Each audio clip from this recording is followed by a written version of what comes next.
જો અમે આવ્યા છીએ, હાલો ફ્રેન્ડ, અમે આવ્યા છીએ કુંડા. આ બાજુ છે જીની મૂર્તિ. અમે આજે આવી ગયા છીએ કુંડા.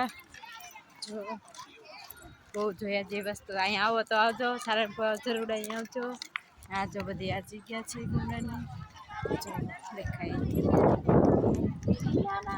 રસ્તો. જો આ છે હાથી, ઋતુવાન અમારે બધું પરિવાર ઉભા છે અહીંયા. જો પરિવાર ઋતુવાન હાથી છે આ બધા. જો અહીં બીજો હાથી છે, આ બધી જગ્યા છે. આ બધી હાથી છે અહીંયા. ઈશભાઈ તથા દે હીરા કોણ છે વિડીયો ઉતાર કોઈ ના. રીવા બેન અમારે બધા રમે છે. અમારે મને હોય તો લાઈક કરજો, શેર કરજો. આ જો